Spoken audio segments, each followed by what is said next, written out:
That night she barely slept.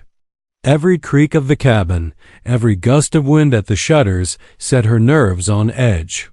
She kept a lantern burning low, her eyes flicking to the stool where he remained. She had tied the chain to the leg of the table. Though she doubted such a measure would hold if he truly wished to break free, yet he did not move. He sat as if waiting, as if watching, though she could not see his eyes. Her child stirred within her, restless, and she whispered soft words to soothe the little one, though they did little to calm her own heart. When dawn came, pale and thin through the window, she rose with aching limbs. She untied the chain from the table and led him outside. The river bend glimmered in the distance, the water catching the early light. Fields stretched beyond, though most lay fallow, for she had no strength to tend them alone.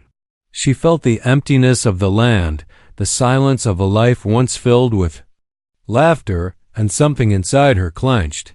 Neighbors appeared before long, drifting by on imagined errands, their eyes sharp with curiosity. They slowed their steps, pretending to glance at the sky or the ground, but she knew they were looking at him. Some nodded stiffly, others crossed themselves. A few muttered warnings, their voices carrying though they tried to whisper. She lifted her chin, refusing to show the unease that knotted her stomach. By midday, a rider came from the village, one of the elders, gray-haired and stern. He dismounted and stood before her cabin, his gaze flicking from her swollen belly to the hooded man at her side. He told her that such a purchase was reckless, that danger walked beside her now, that Dusthaven could not protect her from the choices she had made. His words carried the weight of authority, but beneath them she heard something else: fear. She answered as calmly as she could, saying that she had paid what was asked and the man was hers by right. She spoke with more strength than she felt, her hand steady on her belly, her eyes never wavering from the elder's face. At last he left, mounting his horse with a shake of his head. But the message was clear. She would find little comfort in her neighbors now. The days that followed stretched long and heavy. She moved about her chores slowly, each task harder with her growing child. The Apache, as the villagers called him, remained mostly silent. She fed him what little she could spare, setting bread and beans before him each evening. Sometimes she thought she saw his head turn slightly, as if studying her, but the hood hid too much for her to be certain. Other times she imagined that. She felt less alone with him there, though she could not explain why. At night she dreamed uneasy dreams. She saw the desert stretching wide, saw firelight flickering against stone, saw faces she did not know staring at her from the shadows. She would wake with her heart racing, sweat cooling on her skin, and the sound of chains faint in the dark. Her child stirred often, as though sharing the same unrest. One evening, as the wind swept through the cottonwoods by the river, she sat on the porch with her hands folded across her belly. The Apache sat a short distance away, his chain slack against the ground. The fireflies began to rise from the grass, their glow soft and fleeting. For the first time, she spoke without fear. She told him of her husband, of the fever that had taken him last winter, of the loneliness that had crept in since. Her voice wavered, but the words tumbled out, filling the silence. Still he gave no reply. Yet when she fell quiet, she thought. She felt a change in the air, as though he had listened, as though he had heard. That thought unsettled her even more than his silence. As the days slipped by, the whispers in Dusthaven grew sharper. Some said she had brought danger upon them all, that he would bring others, that she was foolish and cursed. Others said nothing but kept their distance, their eyes cold when she passed. The weight of their judgment pressed heavy, but she carried it with the same stubbornness that had carried her through every loss before. The river swelled with spring rains, the fields grew wild with weeds, and her time drew nearer. She could feel the heaviness of the child pressing down, the labor close. At night, pain rippled through her body like waves, not yet strong enough to bring birth, but enough to keep her awake. Each time she pressed her hand against her belly and whispered for strength. One night, as thunder rolled far across the plains, she woke to a sound different from the rest. The chain that had always clinked softly was now silent. She rose slowly, her body heavy, her heart racing. The stool, where he usually sat, was empty. The hood, the figure, the shadow gone. She stood frozen in the doorway, the storm wind lashing against her face, the lantern flame shuddering in the draught. The land stretched dark and endless before her. The cottonwoods bent low. Somewhere out there, the Apache had moved free for the first time, her breath caught, fear clawing at her throat, but beneath it all a strange calm settled over her. She knew the choice she had made at the auction was only the beginning. And as lightning split the sky, she realized the true story had only just begun, and that neither she nor the child she carried would ever live untouched by it again. Storm spent itself by dawn, leaving the cabin in a damp hush broken only by the slow drip from the eaves. She stood where she had stood half the night, a shawl clutched around her shoulders, eyes fixed on the empty stool. The hood, which had always made the stranger seem more like a shadow than a man, hung from a peg by the door where she had set it to dry. The chain lay coiled like a sleeping snake. She had not fastened it before bed, though she told herself she had. Her memory had blurred under the ache in her back and the throb of her swollen feet. Now the empty space in the room felt bigger than the cabin itself. She stepped out onto the porch. The yard was a mess of broken branches and damp ash. Beyond, the cottonwoods bent their wet crowns toward the river. There were tracks in the mud, not only his but others that came and went during the worst of the wind. She knelt, one hand on the rail, and touched the marks. Barefoot prints, light and careful. He had moved toward the river bend, then back again, then away into the wild grass. She was not a tracker, but even she could read the shape of it. He had circled the cabin more than once. By noon, a rider appeared on the high ridge. The horse stepped quick, eager for dry ground, and the man in the saddle raised a hand in greeting that was not a greeting at all. The sheriff had a lined face and steady hands, and he wore the star pin not for pride but for order, which was scarcer than flour that spring. He dismounted without a word, took in the yard, the hood on its peg, her tired eyes. He listened while she said the man had gone some time in the dark. He asked if anything was missing. She told him no. He asked if she felt threatened. She spread her hands and let the silence answer for her. The sheriff crouched near the porch step and studied the prints. He had spent years reading the ground, and it read back to him in ways words could not. He said the man had not run. He said the steps were careful, that he had come near the door and paused there for a long while. He stood and looked around at the cottonwoods and beyond them the wide, empty country. He told her to keep the door barred at night and keep the lantern filled. Then he said he would tell the elders he had been here, which meant the news would reach every kitchen before sundown. When he left, she felt a dull craving for company and yet wanted no one near. The child shifted heavy inside her, as if gently turning toward a light she could not see. She ate a little bread and watered the beans she had set soaking. She spoke to the empty stool as if the man still sat there, telling him she had slept poorly, telling him the storm had sounded like wagons crossing the sky. The sound of her voice steadied her hands. It was foolish to talk to a space, yet it felt less foolish than silence. By evening her closest neighbor arrived, a woman with a neat braid and bright eyes that missed very little. She brought a jar of pickled beets and a basket with clean cloths. And she did not ask to step inside, but did so as if the house were a familiar place she had always meant to visit. She set the basket on the table and asked after the baby, and then, lower, asked after the hooded man. When she heard he was gone, she nodded with equal parts relief and worry. She spoke of the village news. 2 calves missing from a ranch north of the ridge, a bundle of arrows found near a dry wash, men in the saloon boasting they would ride out and bring proof of their talk back to town. The elder with the gray hair called for caution, but caution had never drawn a crowd. The neighbor touched her arm lightly. She said that birth would come soon. She said she would come when called, even in the dead of night. She had delivered 4 children of her own and tended many more. She had a soft way with fear. Before she left, she turned at the door and said that sometimes people do strange things when they are forgotten. The words lingered after the door shut. Days passed.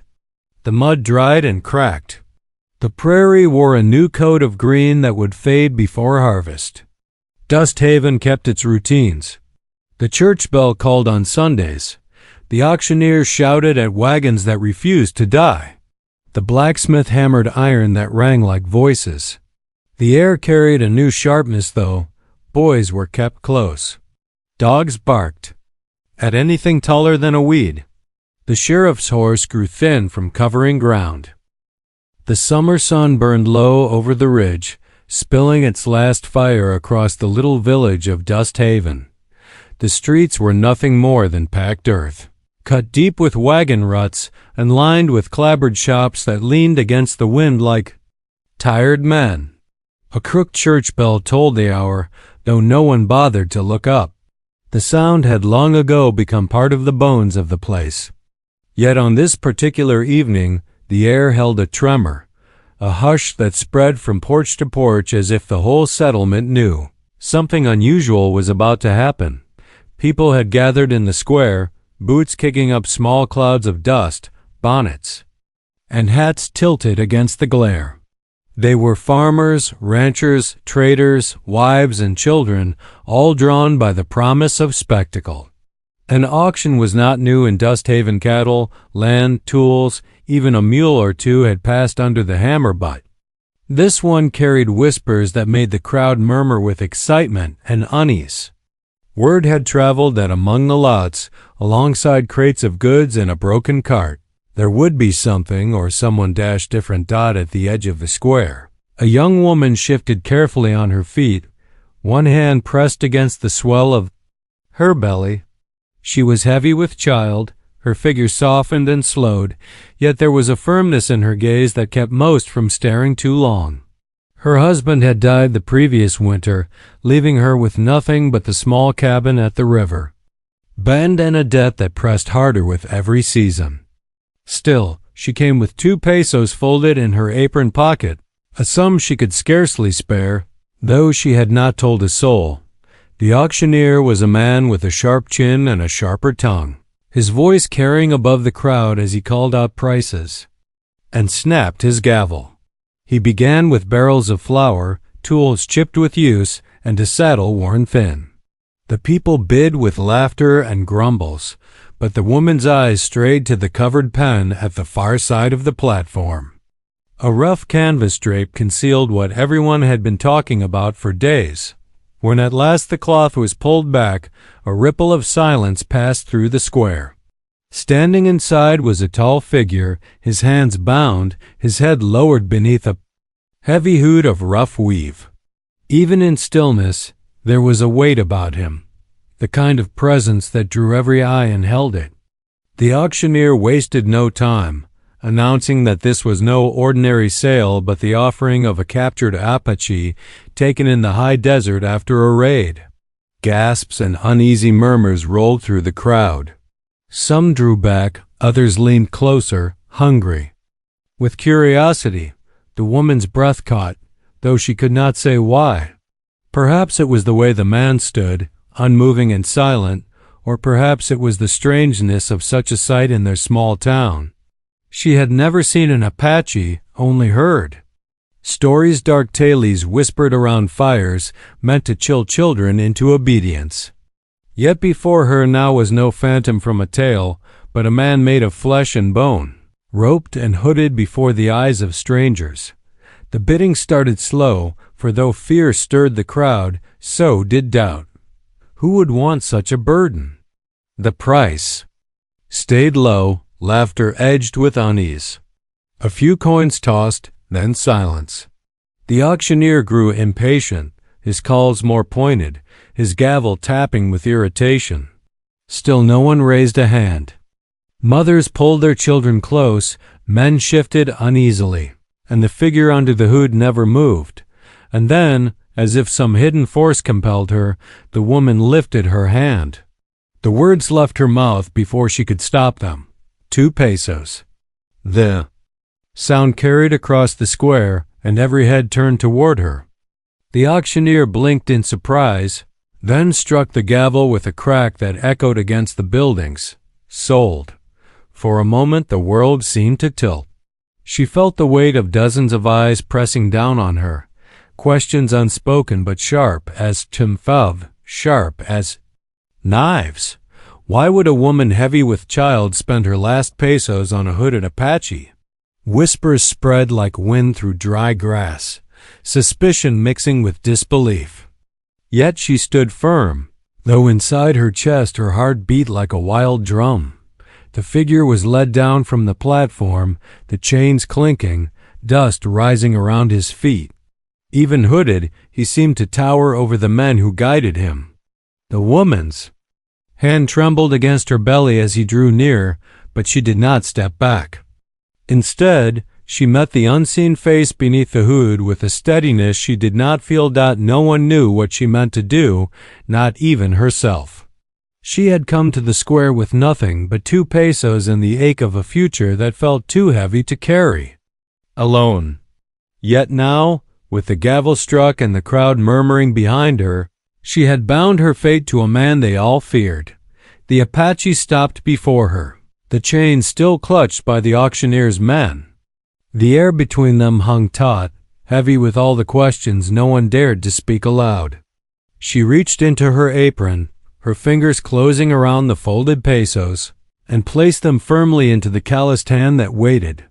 The sun slipped lower, bleeding red across the horizon. A wind rose from the desert, rattling loose shutters, carrying the smell of dust and sage. In that moment, the square seemed to hold its breath, every soul waiting to see what would happen next. The woman lifted her chin, her unborn child shifting within her as though stirred by the same uncertainty that now gripped her heart. She had bought more than she could ever have imagined. And as the hooded figure straightened slightly, as if sensing something in her that the others could not, she wondered if she had just saved herself or doomed them both. The gavel's echo still lingered when the crowd began to disperse, yet their whispers did not fade. Some shook their heads, muttering of foolishness, others crossed themselves as though warding off ill fortune. The woman stood alone, the hooded Apache at her side. Bound by chains yet free in ways she could not understand, night crept over Dust Haven, the first stars glimmering faintly above. The village quieted, the square emptying until only 2 figures remained in the dying light, a woman with a child stirring in her womb, and the hooded man she had claimed with 2 pesos. She turned toward the road that led away from the square, her step slow but steady. The men released their grip on the chains, leaving her to guide what she had bought. The sound of iron links dragging against the dirt followed her like a dark hymn. Behind the hood, the Apache's silence was unbroken, but she felt the weight of his presence at her side. Each step carried her farther from the safety of the crowd and deeper into a future she could neither name nor escape. And just as the last light faded, she sensed it, that the true price of her choice had not yet been revealed.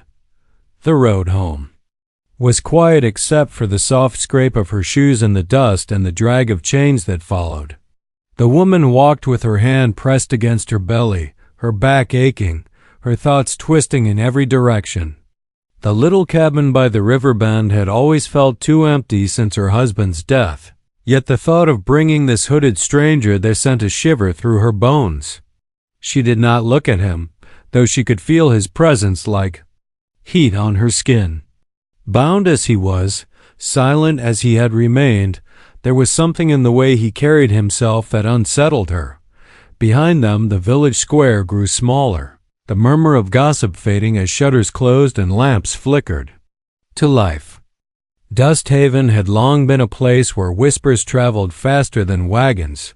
By sunrise, every tongue would be repeating the same question. Why had a pregnant woman paid her last pesos for an Apache? She did not have the answer herself only. The gnawing feeling that something inside her had decided before her mind had caught up. The cabin came into view as the moon rose. A sagging roof, a small porch, a lantern hanging by the door. It was not much, but it was hers. The chain links rattled as she led the man to the steps. She hesitated, unsure what to do next. She could not keep him bound outside all night, not with coyotes prowling the ridge and the cold sinking deeper after sundown. With a trembling breath, she opened the door and led him inside. The room was dim, the air thick with the scent of wood smoke and dried herbs she had hung months before. She motioned for him to sit on the stool near the hearth. He lowered himself slowly, the iron chains clinking against the floor. The hood still covered his face, shadowing him, but in the glow of the fire she thought she saw the rise of his chest. Calm and steady. He did not seem afraid. That, more than anything, made her uneasy. She set down her shawl and moved carefully, her body heavy with child. From the cupboard she pulled a crust of bread, the last of her stores, and placed it on the table. For a moment she considered offering it to him, then stopped. She could not yet bring herself to cross that line. Instead, she sat across from him, her eyes tracing the rough weave of the hood that hid his features. The silence stretched until it pressed against her ears. At last, she spoke, her voice low and uncertain. She asked him if he could understand. Her, if he knew why he had been brought here. There was no answer, not even a shift in his posture. The fire cracked, sparks drifting upward, and still he sat unmoving. She swallowed hard and leaned back, the stool creaking under her weight. At the river she found something caught in the roots where the bank had been undercut by the storm. A length of woven cord, not like the ropes sold by traders, but tighter and more precise, dyed with plant color. She turned it over in her palm. The pattern made her think of basket rims and sunsets.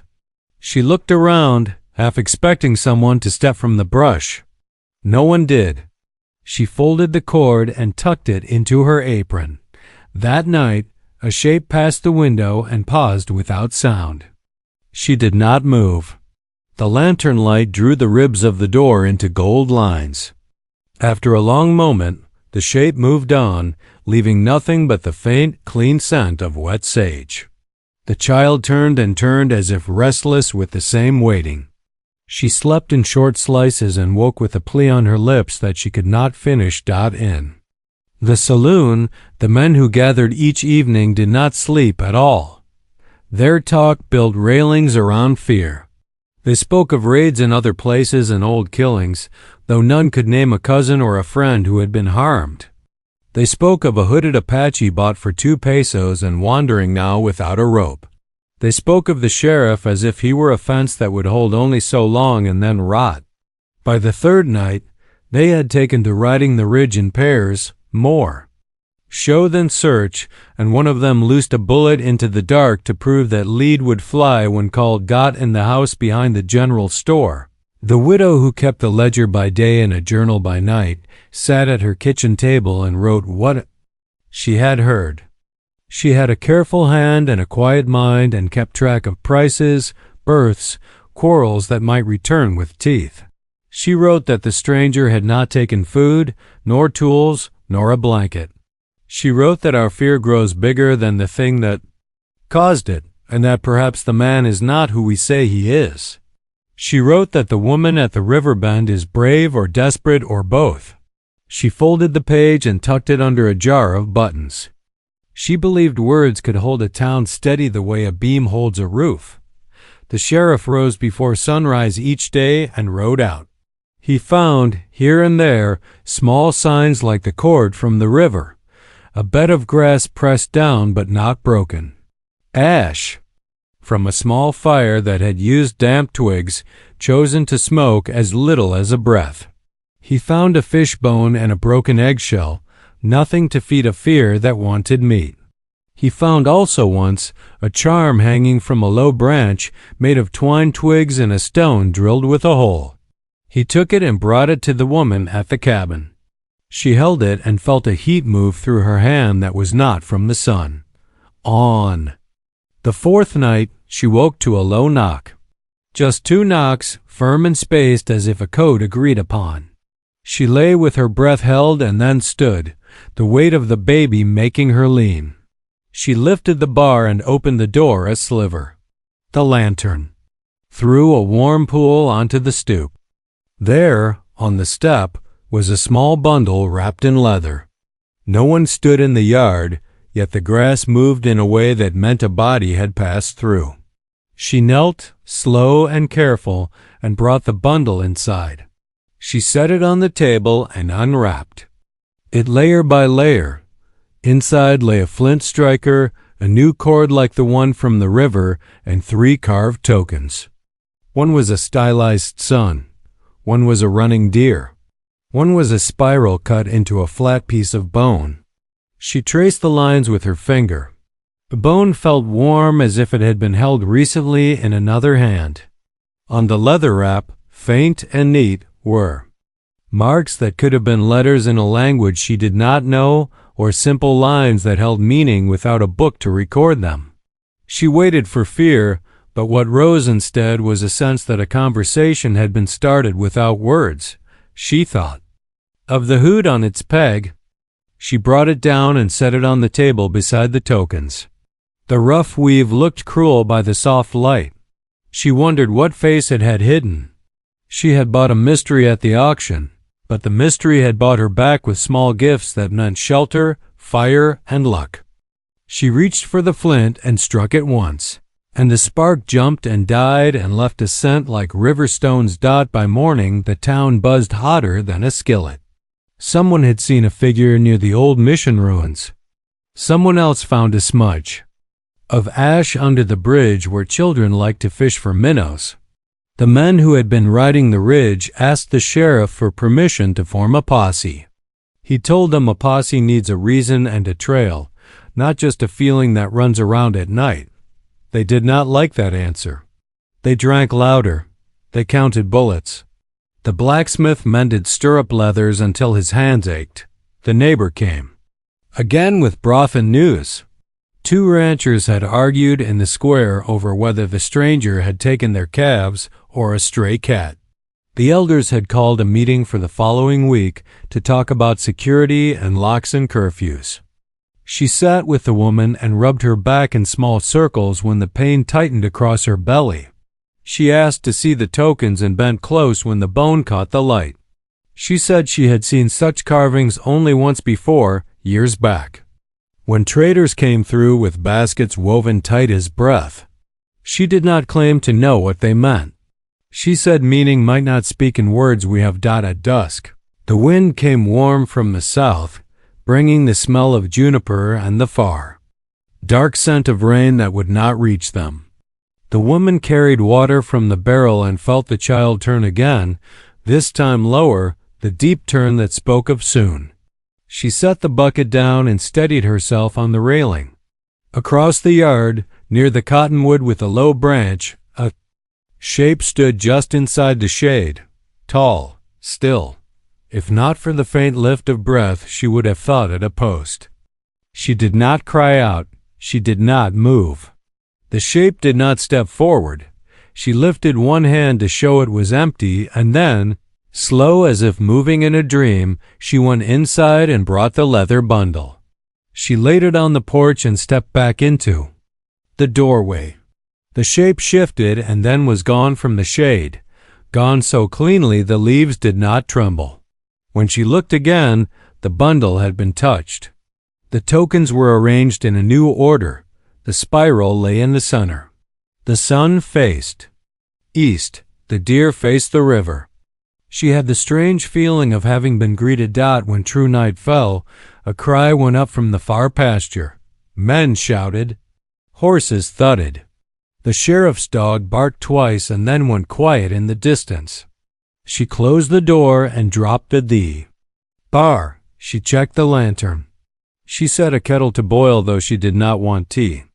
She placed the tokens on the table in the same pattern the stranger had made, as if it were a map. The baby pushed hard. A line of pain drew across her and then eased. Her breath came short. She told herself she had time.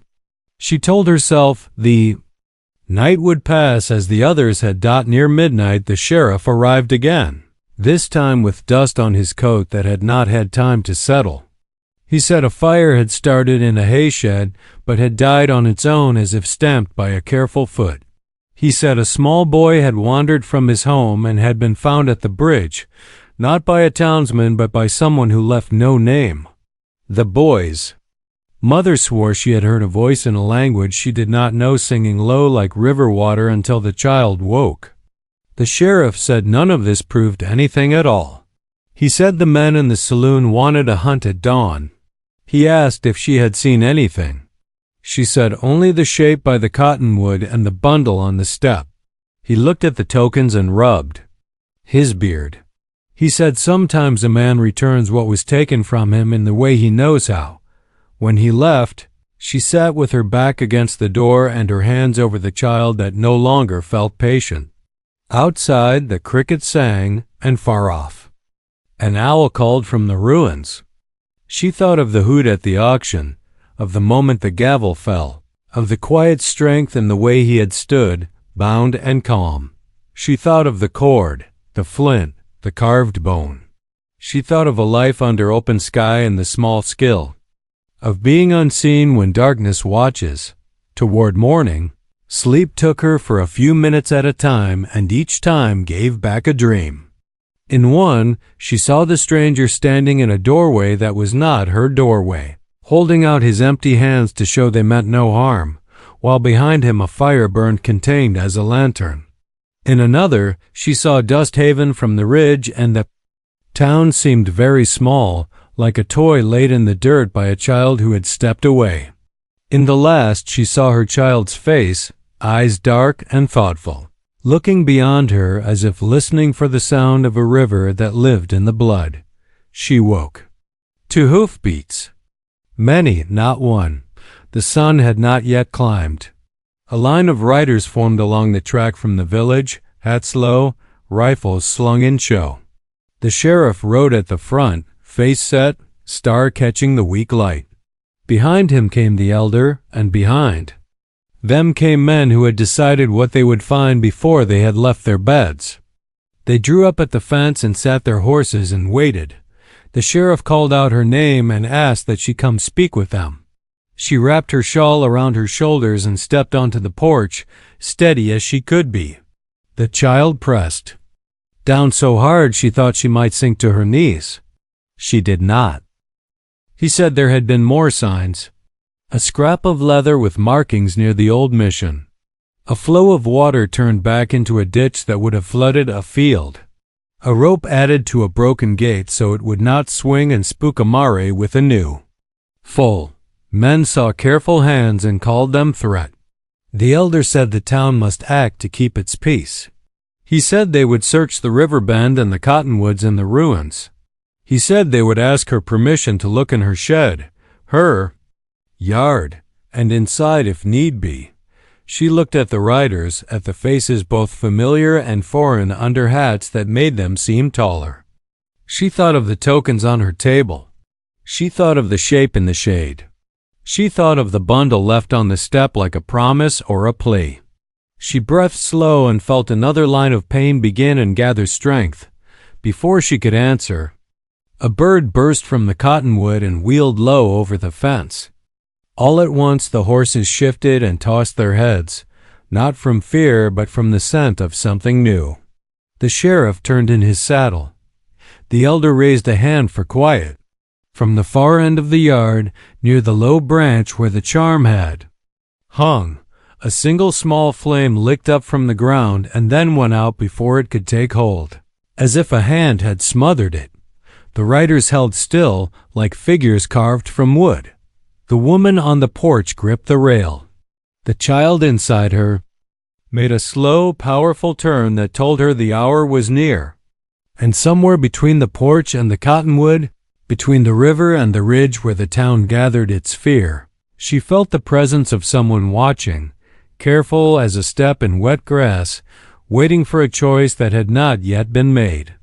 Riders stayed frozen at the fence, their horses restless, stamping against the dirt. The faint scorch in the grass where the flame had licked up left a black mark no larger than a coin. Yet every man stared as if it were a fire that could swallow the whole prairie. The woman on the porch steadied herself on the railing, her shawl slipping from one shoulder. The weight of her child pressed low, sharper now, her breath catching each time the pain rolled through. The sheriff's eyes moved from the ground to her face, searching for something he could not put in words. The elder spoke first, his voice tight with the need to hold order where order was already cracking. He said the land carried signs and that those signs could not be ignored. He said the people of Dust Haven had seen too many nights unsettled by shadows. He asked her again for permission to search her place. His words shaped to sound respectful, though the air between them carried more command than request. She opened her mouth, but her voice caught. She bent one hand to her belly, steadying herself, and the silence that followed pressed hard. The men shifted in their saddles, eyes sharp, knuckles white on reins. From the cottonwood a crow called, a harsh sound that made the horses toss their heads again. At last the sheriff dismounted. He tied his horse and stepped to the fence, hat in his hand. He looked up at her on the porch and said that fear was heavier than truth, and that the town had reached a weight it could no longer bear. He said if she refused, they would search without her word, and if she agreed, perhaps they would move with less anger. The choice hung like a blade above them all. She felt the child twist, a sharp reminder of the moment rushing toward her whether she willed it or not. She said in a low voice that they could look, but they would not find what they sought. The words left her mouth before she thought them through, yet they felt true the moment they were spoken. The sheriff signaled, and two men rode forward, their boots heavy as they dismounted. They moved to the shed first, pushing the door wide, their lanterns throwing quick gold across the tools and broken plow. Nothing stirred inside.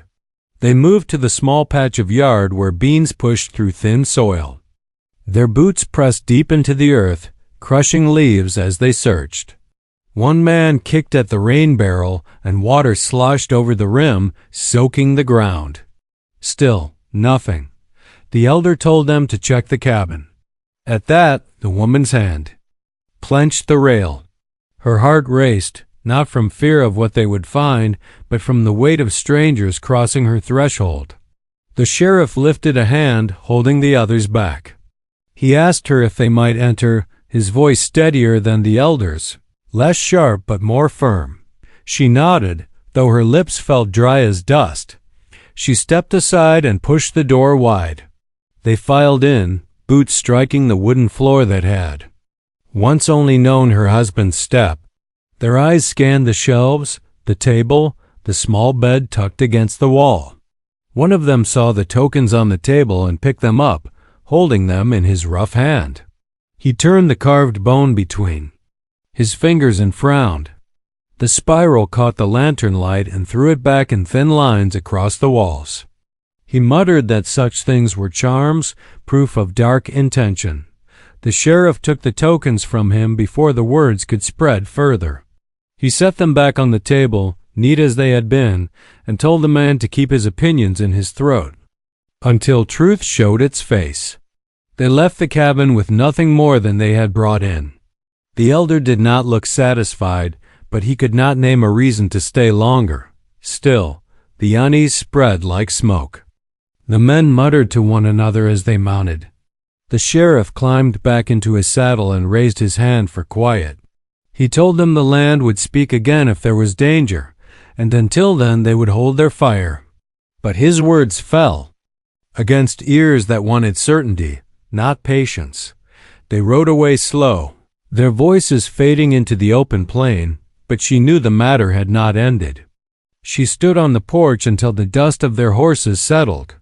Only then did she feel her knees weaken. She sank onto the rail, her breath uneven. A stronger wave of pain rippled through her, leaving her trembling. She clutched the shawl and closed her eyes. That night she lit no lantern. The cabin sat in shadow, only the glow of coals painting the room in faint red. She listened to the night outside, every rustle in the grass, every whisper of wind through the cottonwoods. More than once she thought she heard footsteps pause near the fence, then fade away. She wondered if it was the stranger watching again, or if it was one of the townsmen creeping back to prove his suspicion. She dared not open the door to find out. Near midnight, thunder rolled again, though the sky stayed clear. She rose from her chair and moved to the window, leaning on the sill. Across the yard, just at the edge of sight, a figure stood tall and still. She could not see his face, but she knew him by the calmness of his stance. Her breath caught, and her hand pressed to her belly as another pain struck deep. She gripped the frame until it passed. When she looked again, the figure was gone, but in the grass she thought she saw the faint glow of embers, as if a fire had been lit and smothered in the same breath. The days that followed pushed her closer to the edge. The baby pressed harder, her steps slower, her body heavy with waiting. The town grew more restless. Rumors spread quicker than water across stone. Some said cattle were vanishing. Some claimed to hear drums at night beyond the ridge. Others whispered that the hooded man had been seen walking the old mission walls, his shadow long in the moonlight. Fear sharpened each word until no one trusted what they heard. The neighbor came often, bringing broth, herbs, cloths. Her presence was steady, yet even she had begun to glance over her shoulder when she walked home in the dark. She admitted one evening that her husband wanted them to move closer to town, away from the river bend. She said she would not leave the woman alone, not yet, but the pressure in her voice told of the strain between fear and loyalty.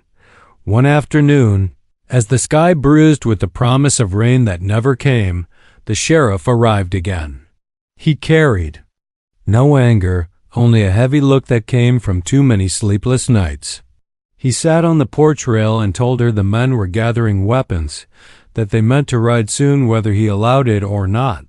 He said they had convinced themselves the hooded man was calling others, that an attack would come. He said he had no proof of such talk, but proof mattered less than fear. She asked him what he believed. He looked at the cottonwoods, then at the token she had brought outside and set on the rail between them. He said he believed the land was speaking in ways men had forgotten how to hear. He said he believed she was tied to it now, and that when her time came, the stranger might not be far. His words left her shaken, not because they frightened her, but because part of her felt they were true. That night the pain grew sharper, and she knew the hour was near. She lit a single lantern and prepared what she could. The neighbor came, just as she had promised, carrying more cloths and a steady voice. The woman labored, her hands clutching the bedpost, sweat slick on her skin. Between the waves of pain, she heard the distant sound of horses, of voices raised in anger. The posse had finally left Dust Haven, their rifles gleaming in the dark. Cries of birth mixed with the shouts of men. The night swelled with sound, both within the cabin and beyond it. The woman gritted her teeth, her voice breaking, while outside the riders' hoofs thundered toward the cottonwoods, toward the river bend, toward the place where shadow moved unseen. Each pain drew her deeper, each cry louder until the world narrowed to fire in her body and the storm of fear outside her door. At the peak of her labor, a shout rose from the fields. A gunshot split the night, then another. Horses screamed, men cursed. The neighbor held her hand tight, urging her through the pain, but her ears strained for the sounds outside. The tokens on the table rattled as if struck by unseen hands. The lantern flickered, though no wind had touched it. The sheriff's voice cut through the chaos, ordering men to hold, to stop, but more gunfire followed. She screamed, the force of birth ripping through her, and in that moment the cries from the field mixed with the cry of new life inside the cabin. The sound filled the air, sharp and unbroken. She lay back trembling, her eyes heavy with exhaustion. The neighbor lifted the child and wrapped it, whispering blessings. Outside, the noise did not fade. It grew louder, closer, men shouting, rifles cracking, horses crashing through brush. She felt the air shift, the weight of presence near her door. Shadows moved across the walls, long and trembling. She reached out, her hand brushing the tokens. The spiral carved in bone burned hot beneath her fingers. Her breath caught, her body still weak, but her heart pounded. She knew the moment she had feared and waited for had arrived. The town's fury and the stranger's mystery were colliding. In the night, and her child's first cry rose above them both. The door shuddered against its frame as if something leaned against it. The lantern flame shot high, throwing wild light across the room. The neighbor gasped, clutching the baby close. The woman pushed herself up, pain still tearing at her, and fixed her eyes on the door. Every sound outside surged toward it. Every heartbeat of the night pressing against that single wooden barrier. Then, in the breath between shouts and silence, there came a new sound, steady footsteps approaching the porch, each one measured, calm, unhurried. The same sound she had heard before, the sound that had haunted her nights. The hooded man had returned, not as a shadow on the ridge or a figure in the cottonwoods, but here, at her threshold, at the very moment when fear and hope met in the fev. Dark. The riders' voices clashed outside, the sheriff's orders drowned by the anger of men who wanted blood. The child cried, sharp and new. The tokens glowed faint in the lantern's light. The woman's breath came fast, her body weak yet braced. The door stood between her and whatever came next, and the night held itself still, stretched thin, waiting. To break, the footsteps on the porch slowed and stopped at the door. The cabin walls seemed to lean inward, holding the weight of every sound, every breath.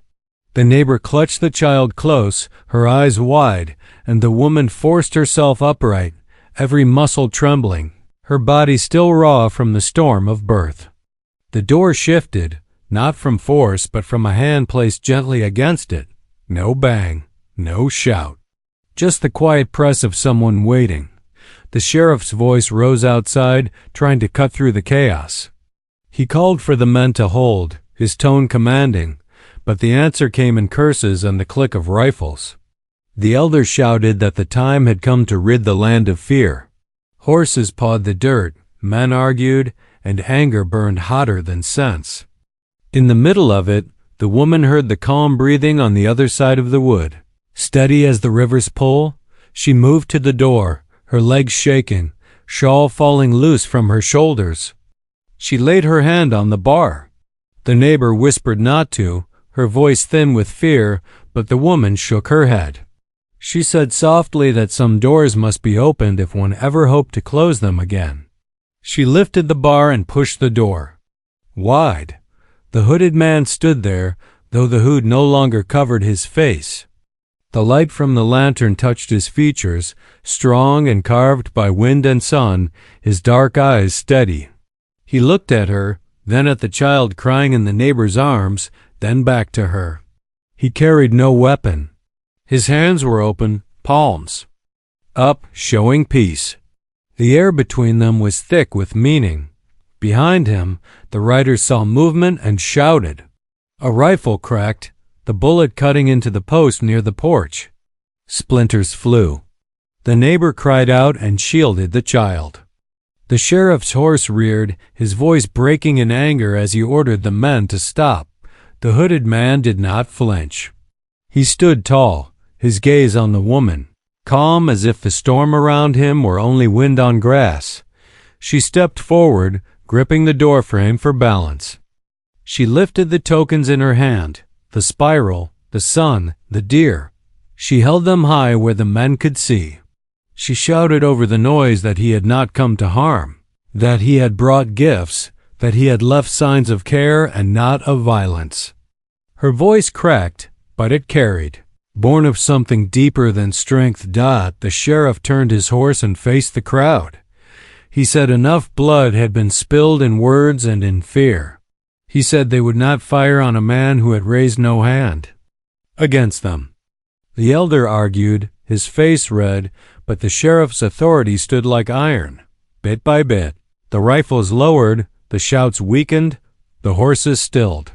The hooded man stepped into the doorway then, not as an intruder, but as if answering a call. He looked at the child, and a shadow of sorrow crossed his face, then softened into something almost like peace. He reached into his cloak and withdrew a final token, a small carved figure of a bird with wings spread. He placed it gently on the table beside the spiral. Then he stepped back, raising his eyes once more to hers. The woman felt tears on her cheeks. She understood that he had come not to take but to give, not to destroy but to witness. She whispered, her thanks, words simple yet heavy. He inclined his head, then turned toward the open night. The sheriff dismounted and walked beside him, shielding him with his presence as they crossed the yard. None of the men dared fire again. The posse broke apart in silence, their anger cooling in the face of what they had seen but could not name. Neighbor laid the child in the mother's arms. The cries softened, and the baby's small body pressed warm against her chest. She rocked slowly, her exhaustion deep but her heart lighter than it had been in months. Outside, the riders melted back toward town, their silhouettes swallowed by the plain. Only the sheriff lingered, standing at the edge of the porch, hat in his hand. He said softly that the people of Dusthaven would talk for years of this night. Some would speak of fear, others of mystery, but most would speak of survival. He said she had shown more courage than any of them, holding a bridge between two worlds. He promised to keep watch, to steady the town's voice against the sharp tongues of men who needed enemies to feel strong. Then he mounted and rode into the dark, leaving the cabin to its quiet. The days that followed moved slow, each one stitched with both relief and unease. The town calmed, though rumors still stirred like ash in a cold hearth. Some claimed the hooded man had vanished into the hills for good. Others said he had been seen walking near the river, a ghost more than a man. The sheriff said little, but his steady presence held back the worst of the talk. The neighbor stayed close, helping with the child, her loyalty unchanged though her husband grumbled of danger. She told the woman that babies grow best in homes where fear does not feed them, and she worked to make sure laughter returned to the small cabin. Slowly, the woman healed. Slowly, the child grew strong.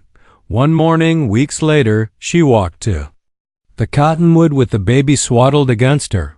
At the base of the tree, beneath the branch where the charm had once hung, she found a fresh carving in the bark. A spiral, neat and sure, with the sun above it and the deer below.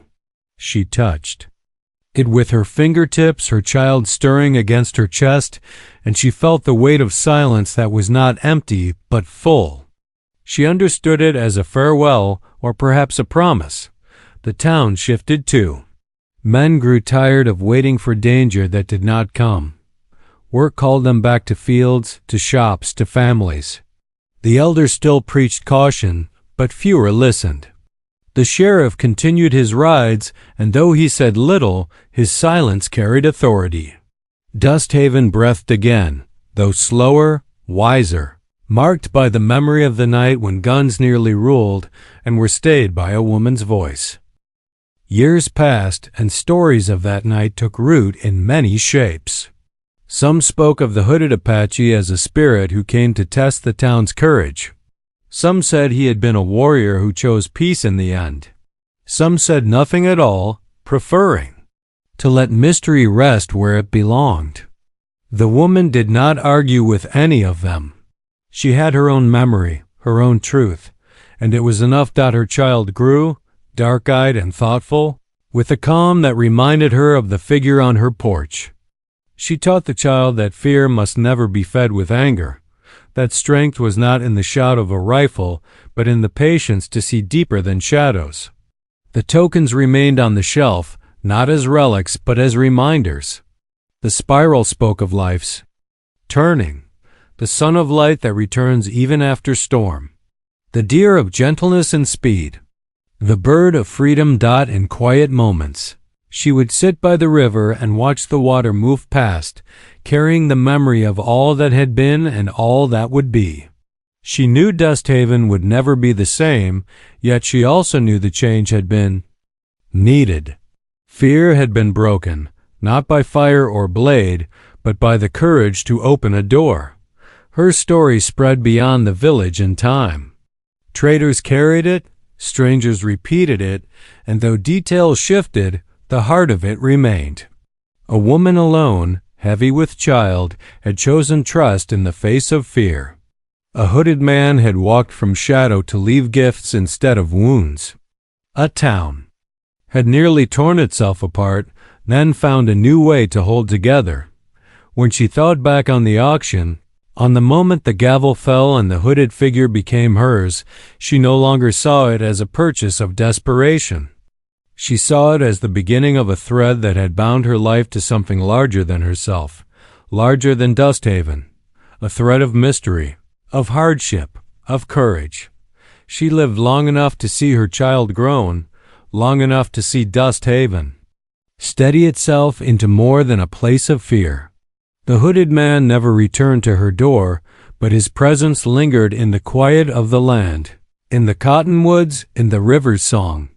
She carried that presence not as a burden but as a gift, as surely as the tokens on her shelf. In the end, she knew stories matter because they teach us how to face the night. Dusthaven's story was not of fire and death but of endurance and choice. Her own story was not of loss but of the courage to see another human being beyond the mask of fear. And as her child laughed in the yard where the cottonwoods grew, she felt peace settle at last, as soft and certain as dawn.